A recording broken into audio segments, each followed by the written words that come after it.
대학에서는 조리를 전공을 했어요. 네. 조리? 대량 조리를 잘하는 친구들이 있고 네. 저는 딱 4인분 조리 정도. 저는 양보다는 항상 질을 좀 추구하다 보니까 4인분까지는 잘하시네요. 네네네. 연예인으로 비유하면 강호동 씨와 뭐 송혜교 씨 이렇게 비교를 해드려요.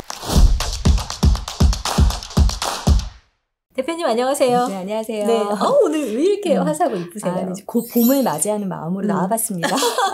음식 광고 스타일링을 시작한 지는 얼마나 되신 거예요? 푸드 스타일리스트 되려고 어시스트를 좀 했었어요. 뭐 그것까지 합치면 그 20년 가까이, 네. 그렇게 꽤 긴 시간을 이제 푸드 스타일리스트로 이제 활동을 해왔습니다. 어렸을 때부터 그런 데 관심이 많으셨던 거예요? 일단 음식하고 요리하는 거에 대해 관심이 많았고요. 대학에서는 조리를 전공을 했어요. 네. 조리? 네네. 음식 잘하세요? 웬만한 거는 다 네. 4년 동안 배웠기 때문에 대학원에서 석박사도 외식조리 쪽으로 계속 공부를 했고 원래는 업체에 취직을 해야 되는데 사실 요리를 좋아하는 성향이 다르거든요. 그러니까 대량 조리를 잘하는 친구들이 있고 네. 저는 딱 4인분 조리 정도. 저는 양보다는 항상 질을 좀 추구하다 보니까 4인분 요리로 취업을 할 수 있는 데는 사실 없었어요. 내가 차리지 않는 이상. 그쵸. 아니면 4인 가족의 밥상이거나 그렇게 고민을 하던 한 4학년 때쯤에 난 요리를 좋아하는데 고민을 이제 막 하고 있을 때 친척 중에 이제 해외에서 사업을 좀 많이 하시던 이제 이모가 계셨는데 이제 얘기해 주셨어요. 야, 외국에는 푸드 스타일리스트라는 직업이 있대. 너도 한번 그쪽으로 알아봐. 이렇게 얘기를 해서 이게 세대로 따지면 한 3세대, 4세대 뭐 요 정도쯤 되는 것 같아요. 그래서 생소했을 때 그게 무슨 직업이야 라고 했을 때 이제 처음 시작을 해서 지금까지 비주얼적인 시각적인 거를 많이 연출을 하다 보니까 사람들이 이제 제가 요리는 못하는 걸로 얘기를 하시는데 사실 기본 기초 교육은 다 받았습니다. 네, 4인분까지는 잘하시네요. 네. 그러니까 메뉴 음식 사진과 일반 음식 사진에 이제 다른 점이 명확하게 좀 있을 것 같은데 촬영하기 위해서 저희도 이제 카메라나 조명이 있는 곳에 메이크업을 하잖아요. 그래서 음식도 촬영용 음식은 똑같이 메이크업을 한다고 생각을 하고 보시면 될 것 같아요. 외식업체에서는 이제 사용하는 메뉴에 이제 촬영 목적이 있어요. 그래서 뭐 브랜드의 그런 테마도 들어가야 되고, 그 다음에 음식에 대한 정보도 들어가야 되고, 그래서 그 브랜드에서 또 나타내고자 하는 컬러나 뭐 BI나 CI나 이런 것들을 참고해서 브랜드색을 좀 낼 수 있는 스타일링이 될 수 있게 관련된 부분으로 색감이나 이제 뭐 형태나 이런 것들을 잡기 때문에 촬영용 메뉴와 그냥 일반 음식 이런 사진을 촬영을 할 때는 다르다라고 얘기를 드릴 수 있을 것 같아요. 음식 사진 촬영을 위해서 이렇게 하면 좋습니다. 이거는 꼭 좀 알아두세요라는 팁들이 좀 있을까요? 외식업체 종사자분들은 음식 촬영을 할 기회가 많으시잖아요. 사진 촬영 많이 이제 해보셔서 우리가 카메라 많이 보셔서 아시겠지만 제일 중요한 게 사실 음식도 똑같이 조명이에요. 조명. 네, 빛이에요. 저희 조명 거의 6대 켜거든요. 네, 맞아요. 근데 음식도 조명을 어떻게 라이트를 쓰느냐에 따라서 정말 확연히 달라지거든요. 일상에서 전문적인 조명이 없다면 이제 날이 제일 좋은 자연광을 최대한 이용을 해서 찍는 게 제일 좋고요. 그렇지 않다면 두 번째는 이제 조명을 이용하는데 인플루언서, 푸드 인플루언서 하시는 분들은 이렇게 손바닥 그 LED 조명을 들고 다니시더라고요. 그래서 사진 촬영을 할 때 그 LED 조명을 음식 쪽에 이렇게 밝게 쏴줘서 이렇게 촬영을 하면 훨씬 더 좋은 퀄리티의 음식 사진을 찍으실 수 있고요. 그릇에 이렇게 음식을 담을 때 그릇의 여백을 너무 꽉 채워서 막 가득히 담으면 사실 사진이 예쁘지가 않아요. 그래서 저희는 여백을 충분히 남기고 좀 적당한 양으로 조절을 해야 카메라에 잘 받을 수 있다. 그래, 내가 집에서 음식했을 때 이런 그릇에다가 새우볶음밥을 가득 담고 그냥 그 고봉이라 그래야 되나요? 네네, 고봉밥처럼 찍었더니 정말 너무 안 이쁜 거예요. 맞아요. 그래서 저는 그 사진이 생각나가지고. 맞아요. 저는 수업할 때 학생들한테 이제 사진 수업을 하거든요. 음식 촬영 사진 수업을 할 때 연예인으로 비유하면 강호동 씨와 뭐 송혜교 씨 이렇게 비교를 해드려요. 그래서 강호동 씨 같은 경우는 화면에 꽉 차잖아요. 그래서 화면에 꽉 차면 잡을 수 있는 앵글은 하나다. 인증. 그 다음에 이제 송혜교 씨처럼 작고 아담한 사이즈는 위에서, 옆에서, 뭐 아래에서 이렇게 위아래 좌우로 찍어도 다 다 예쁜 구도를 잡을 수 있다. 이렇게 설명을 해주면 학생들이 조금 이해가 빨라요? 네, 잘 하더라고요. 음식을 담을 때 식기는 이제 음식을 담는 액자의 역할이기 때문에 요리가 화려하면 식기를 좀 간소하게 아니면 요리가 좀 가볍고 라이트한 요리면 좀 주변의 문양이나 이런 것들이 좀 화려하게 이런 것들의 밸런스를 좀 맞춰서 활용하시면 좋을 것 같고요. 촬영을 하다 보면 고기나 이렇게 음식 같은 것들이 많이 말라요. 그래서 우리 왜 메이크업 할 때도 계속 덧방을 하는 것처럼 음식에도 고기 같은 경우는 이제 기름이나 물엿 같은 걸로 해서 윤기를 채워주고 찍으면 먹음직스러운 음식으로 마무리할 수 있고요. 네. 채소도 물 스프레이 같은 거를 계속 수분을 보충해주면서 촬영을 하면 훨씬 신선한 채소나 과일을 이렇게 연출할 수 있습니다. 네네. 음식 컷은 대부분 가로 컷보다는 세로 컷을 주로 많이 이렇게 보셨을 거예요. 그 세로 기준에 맞는 음식의 이제 배열을 놓는 게 굉장히 중요하고요.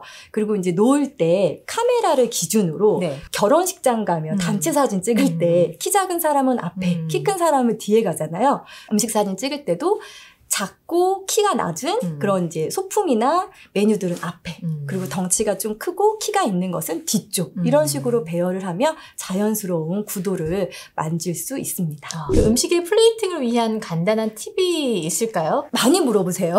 플레이팅에 대한 제가 팁이 진짜 못하거든요. 플레이팅을.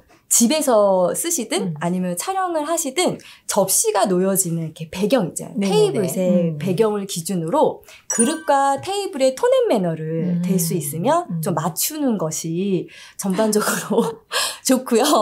그리고 이제 그릇 안에 음식이 올라간다고 하면 네. 음식의 첫 번째는 볼륨감 있게 담아주시는 게 중요해요. 약간 이제 사람도 카메라를 좀 잘 받고 싶으면 약간 성형을 통한 얼굴에 볼륨을 주듯이 접시에도 음식을 볼륨감 있게 담아주시면 그 안에서의 구도가 예쁘게 볼륨감 있게 잡히거든요.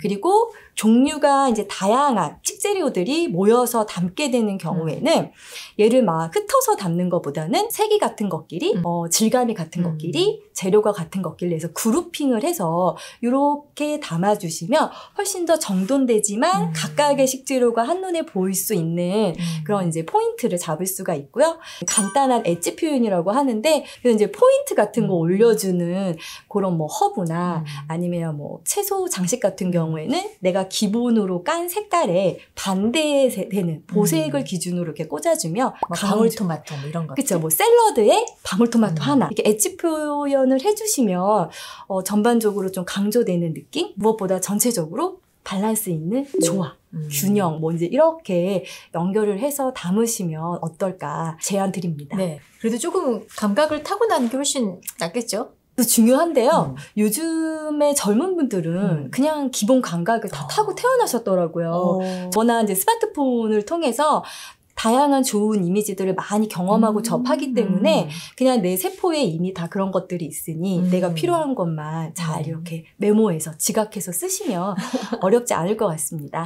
네. 그 촬영용 음식을 위한 준비와 과정은 또 어떻게 진행이 되나요? 사실 이제 먹기 위해서 조리하는 그냥 기초 조리라고 저는 얘기를 하거든요. 그냥 기초 조리를 하는 과정하고 조금 다르게 되는 부분들이 덜어 있어요. 그래서 저는 이제 그걸 연출 조리라고 얘기를 하고요. 연출 조리를 했을 때는 보여지는 거, 시각적 비주얼이 먼저 목적이 되기 때문에 조리의 과정이 좀 다를 수 있어요. 그러니까 면 요리를 하나 한다 그러면 면도 따로 삶고 면 위에 올라가는 고명도 각각을 조리하고 국물도 따로 이렇게 준비를 해서 이 세 가지 파트를 최상의 상태로 조리를 하고 그 다음에 마지막에 그릇에서 조합을 하거든요. 그래서 이제 면 위에 따로 준비한 고명을 올리고 구도를 먼저 잡아요.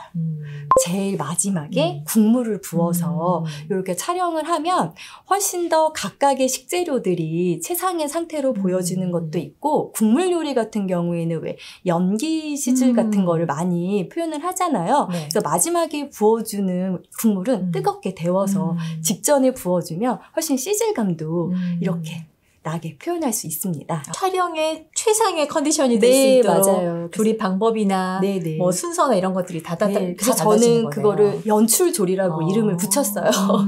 네.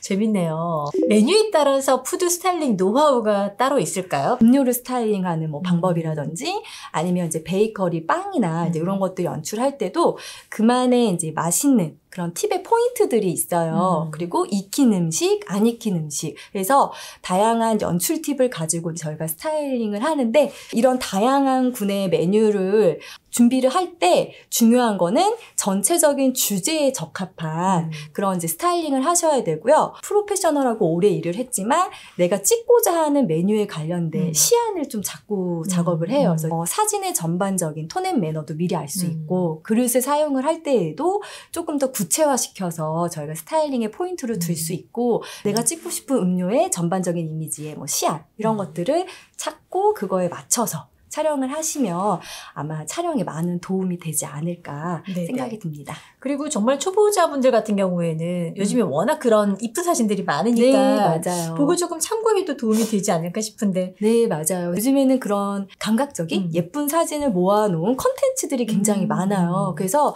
저희도 그쪽에 들어가서 맨날 시안을 찾습니다.